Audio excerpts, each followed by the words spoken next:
Қайырлы күн, құрметті оқушылар. Бүгін сіздермен жалпы физиканың алғашқы бөлімі механика және оның кинематика тарауы бойынша сөйлесетін боламыз.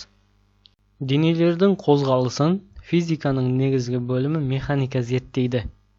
Расында да, айналамызға көз жүгірсек, бізді қоршаған ортаның бәрі де үздіксіз қозғалыста болатынын байқаймыз.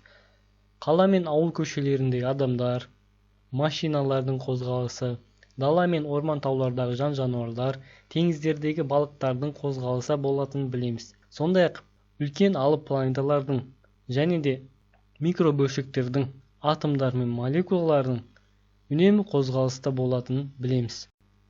Механика материя қозғалысының формаларын, пайда болуы, өзгеру себебін және салыстырмалы тыныштық күйін зерттейтін физиканың саласы.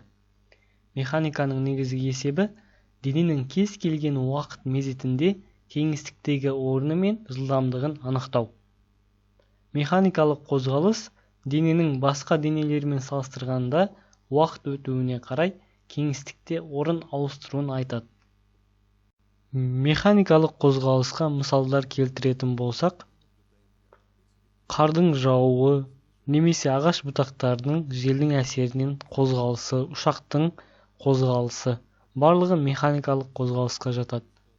Егер автомобиль басқа денелермен салыстырғанда қозғалатын болса, мысалға ғимараттармен немесе ағашпен салыстырғанда қозғалыста болатын болса, бұл автомобиль механикалық қозғалыс жасап жатыр.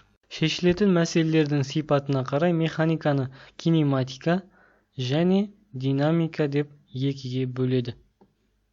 Қозғалысты сипаттайтын негізгі ұғымдар мен шамаларға тоқталайық. Бірінші, материалдық нүкте. Материалдық нүкте деп есептің шарты бойынша траекторияның ұзындығымен салыстырғанда өлшемдері ескерілмейтін денені айтады. Мысалға, планеталардың қозғалысын қарастырған кезде жердегі бақылаушыға қатысты басқа планеталарды біз материалдық нүкте деп санауымызға болады. Өйткені жермен салыстырғанда планеталардың арасындағы арақашықтық өте үлкен. Сондықтан да олар материалдық нүкте деп санауға болады. Автомобильдің қозғалысын қарастырған кезде автомобильдің қозғалыс траекториясы автомобильдің өлшемімен салыстырғанда өте үлкен болатын болса, онда оны материалдық нүкте деп қарастыруымызға болады.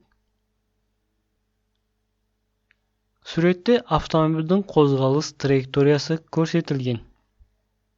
Автомобильдің қозғалыс траекториясы автомобильмен салыстырғанда өте үлкен. Яғни бұл жерде біз автомобильді материалдық нүкте деп қарастыруымызға болады. Екінші, траектория. Траектория дененің қозғалыс кезінде кеңістікте қалдырған сызығы. Траекториясына байланысты қозғалыс түзу сызықты және қисық сызықты болып екіге бөлінеді. Дене бастапқыда А нүктеден Б нүктеге келген болса, онда дененің кеңістікте қалдырған сызығы траектория болып есептелінеді. Траектория формасына қарай түзу сызықты және қисық сызықты болып екіге бөлінеді. Егер траектория түзу болатын болса, бұл түзу сызықты траектория. Егер дененің траекториясы қисық сызық болатын болса, бұл қисық сызықты траектория деп аталады.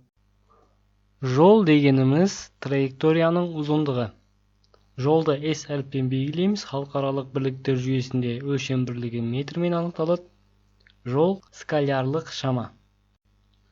Таудан сырғанап түскен шаңғышының траекториясын қарастыратын болсақ, онда ОА ол бізде шаңғышының жүрген жолына тең болады.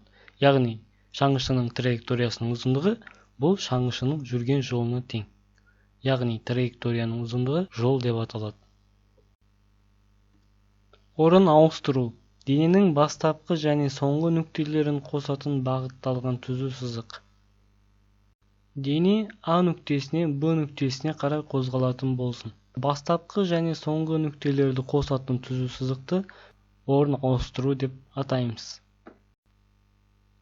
Жылдамдық. Орын ауыстыру векторының уақыт бойынша өзгеру тездігін сипаттайтын векторлық шама. Формуласы V тең S бөлінген T. Жылдамдықтың өлшем бірлігі метр бөлінген секунд. Жылдамдық орын ауыстыру векторының уақытқа қатынасына тең. Жылдамдықтың бағыты орын ауыстырудың бағытына сәйкес келеді. Ал қиысқысыздық қозғалыс кезінде жылдамдықтың бағыты траекторияға жанама боймен бағытталады. Үдеу жылдамдық векторының уақыт бойынша өзгеру тездігін сипаттайтын векторлық шама. Үдеудің формуласы А тең дельта В бөлінген дельта Т. Үдеудің өлшем бірлігі метр бөлінген секунд квадрат. Үдеудің бағыты жылдамдықтың өзгерісінің бағытына сәйкес келеді. Сондықтан үдеу векторлық шама. Үдеу жылдамдықтың уақыт бойынша бірінші туындысына немесе радиус векторының уақыт бойынша екінші туындысына тең болады. Санақ жүйесі дегеніміз уақыт өлшеуіш құралмен координаталар жүйесімен жабдықталған санақ денесі. Санақ жүйесі дегеніміз координаталар жүйесімен уақыт өлшеуіш құралмен жабдықталған санақ денесін айтамыз. Кез келген санақ жүйесі, координаталар жүйесі, уақыт өлшейтін құрал және санақ денесінен құралған болады. Санақ жүйесін біз кез келген денемен байланыстыруымызға болады. Мысалға, аралмен немесе қозғалып бара жатқан катермен байланыстыруымызға болады.